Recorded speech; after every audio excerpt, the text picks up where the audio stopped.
I'm getting married, brother. Can you come to our wedding? It was a happy call from my sister. Of course I said yes.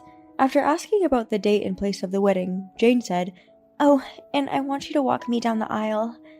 My name is Kevin, and I come from a family of 4, with my parents and my sister. But when I was a senior in high school, my father was involved in an accident and passed away. We were all devastated by the sudden event. My mother, who is a housewife at the moment, was unable to find a job, and we had to move to her hometown. I dropped out of high school just 6 months before graduation. I could have transferred to the high school where we were going to move, but the procedure looked like a hassle, and I began to think that I didn't have to go there when I thought about the tuition fees, so I voluntarily chose to drop out of high school. My mother and sister feel bad that I dropped out of high school, but that doesn't matter to me. There are people who discriminate on the basis of education, but in a way, it is a filter that keeps me from associating with them. Besides, there is more to the world than just education. I'm currently running a company that is taking off with a friend. I live out of my parents' house, but I met my sister's fiancé once when I stopped by. He seemed like a nice, smart young man. He and my sister went to high school together, and I think he told me that his father or a relative was a congressman. About a month before the wedding, I happened to be in the area on a business trip, so I visited my mother and sister at their home. I was surprised to find that my sister's fiancé was also there. She said, "You were coming home for the night, and I wanted you to meet him, so I surprised you." I told her that she should have told me instead of surprising me. I told her I only brought a souvenir for her and Mom, and that I was sorry, but he said that it's his fault for coming on his own, which seemed humble to me. He even gave me an expensive-looking drink. He was such a nice guy. I would be drinking that day. Thanks to that, I may have talked about things I didn't need to talk about. On the day of the wedding, I entered the venue excited and nervous. After all, I was going to walk down the aisle. I respected my father so much that I wondered if I would be able to take his place, but I made up my mind to do it properly for my sister, who wanted to walk with me. Once at the venue, I met the groom's family for the first time. I heard that there had been a dinner meeting once, but unfortunately, I couldn't attend due to work. When we met at the venue, my mother whispered to me, "Kevin, those people are his parents." I was unable to attend the meeting, so I told my mother that I would go to meet the groom's parents as soon as I saw them, and that I wanted to know immediately. My mother said she had already greeted the groom's parents, so I went to meet them by myself. "You must be the elder brother." The groom's father was not very friendly. The groom's mother seemed to be the type who modestly followed her husband. I greet her, and Mildred begins to introduce herself. "There are a lot of senators in my family. I am one, and of course my son will be one in the future. I need your sister to do everything she can to support my son." I had a bad feeling about the way she spoke. Sure enough, the usual questions were asked. "Where did you go to college?" I opened my mouth, trying to hold back a sigh. I had dropped out of high school. As you probably know, my father passed away when I was in high school. My words were interrupted when I said that much. "So, you dropped out, huh?" I must have looked like I was biting my tongue. Yeah, I guess so. The next thing I knew, Mildred was snickering condescendingly at me. "I see. Take care of everything today, won't you?" And then she turned her back on me. Her husband followed her. I never talked to my sister about her parents-in-law. I don't know about her father-in-law, but her mother-in-law is clearly the type of person who looks at people based on their educational background. I tried not to get involved with people like that, but it seems they'll become part of the family now. Well, they don't want anything to do with me, and I don't intend to get actively involved either. Anyway, let's just go about our day without much hassle. My sister was so beautiful in her bridal dress that I couldn't even imagine. I didn't expect Jane to turn out so well, that my mouth was gaping open. Naturally, she punched me in the stomach, but I was still relieved to see her smiling happily.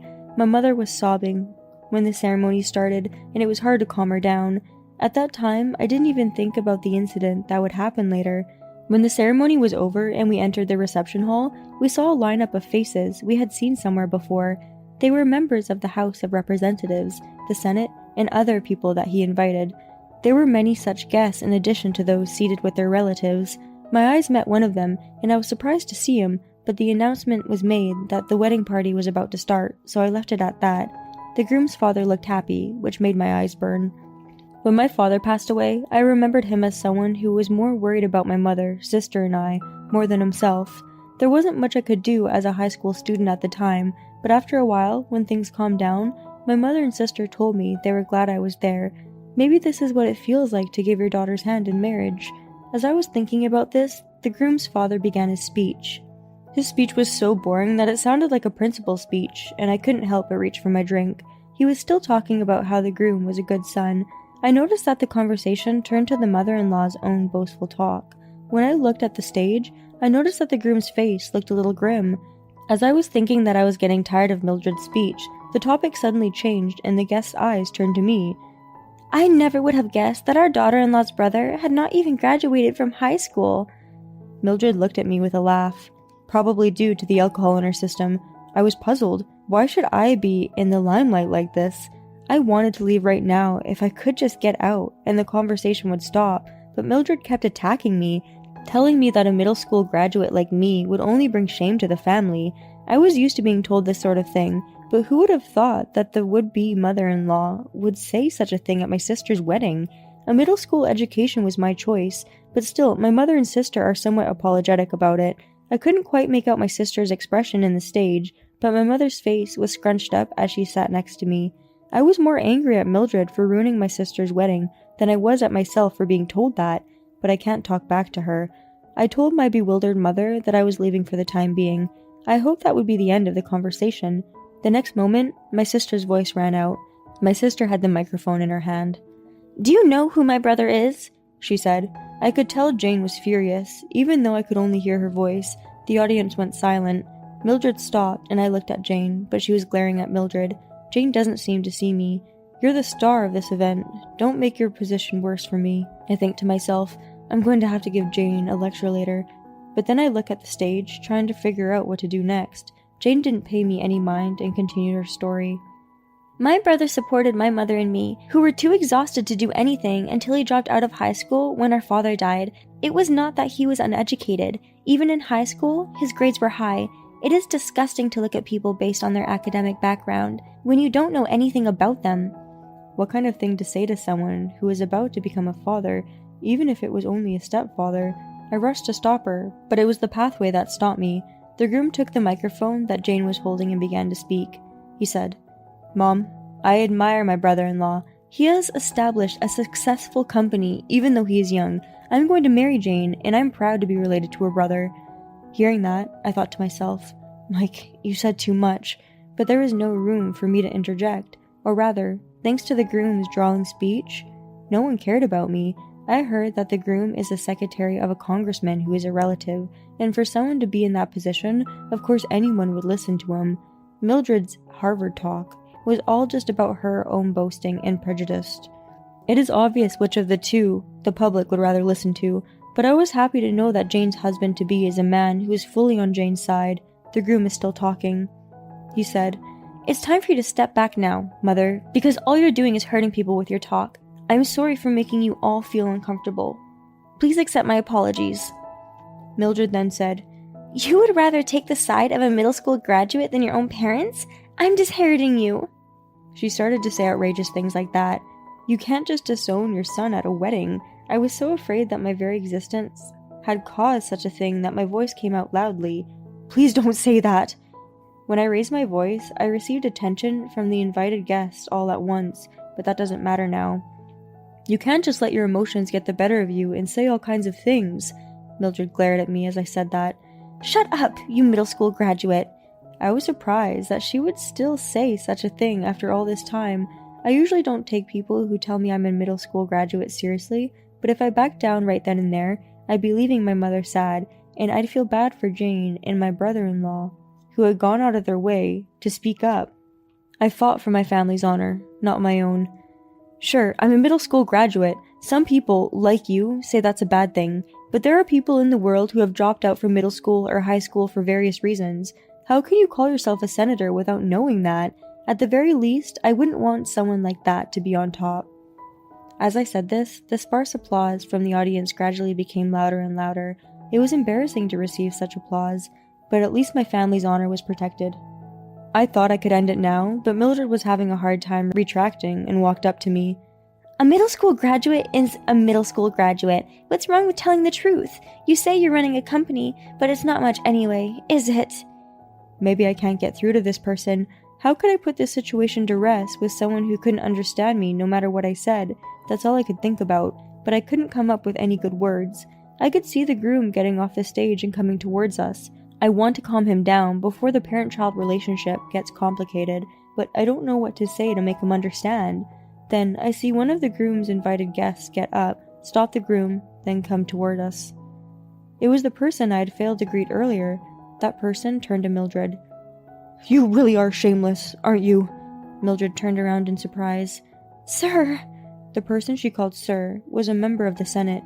He continued, "Kevin is a good business partner. You have no right to belittle him." Mildred looks at me with a surprised look on her face. I had expected to see him there, and I hadn't planned to tell her that, but now that it had happened, I had no choice but to tell her. "All of your office's internet and telecommunication systems are managed by our company." I stated the facts without hesitation. I had started up a telecommunications company with a friend, a company that produces homepages, set up internet communication environments, and handles everything from small to large projects, but it wasn't until I met the doctor, whose name is now well known and often interviewed by the media, that I realized that I was in the right place at the right time. I have known him since the 3rd year after I started my company, so it has been about 10 years now. He recognized my work and entrusted me with various assignments. He even invited me out for a drink once. From the look on Mildred's face, the hierarchical relationship between her and the teacher is clear. Mildred's complexion turned blue. I turned to Mildred and said, "He knew about my academic background, but he told me. So what? If a person who judges others based on their academic background, that means he or she has nothing else they can be proud of." That's when I changed my mind. Mildred's previous energy was gone. I looked at Mildred firmly and continued, "You can look down on me because of my education, but please don't bring my mother or Jane into this. Also, my firm isn't a big one, but we have people like you whom we work with, so please don't judge or make fun of me." Mildred looked like she was about to cry and did not know what to do. Then Bernard said to Mildred, "I didn't think you would have such a mindset. I was wondering why your son was not working with your secretary, but it seems that he's more capable. I'll have to think twice about associating with you in the future." Mildred stood there with a pale face. I turned to speak to Mildred, wanting to get this over with. "Today is a special day for the bride and groom. It is not a place to brag about yourself, nor is it a place to look down on people you don't like. Please properly apologize to the bride and groom that this happened in the middle of the ceremony." Everyone in the audience turned their attention to Mildred. Even Bernard nodded at my words. The bride and groom, who were supposed to be the focus of this occasion, looked on without complaint. I really wanted Mildred to apologize to them. With everyone's attention on her, Mildred reluctantly turned towards the stage. "I am sorry." Mildred said the apology, albeit in a small voice. It must have been humiliating for her to be told by me to apologize. Knowing that, I still said what I had to say to her.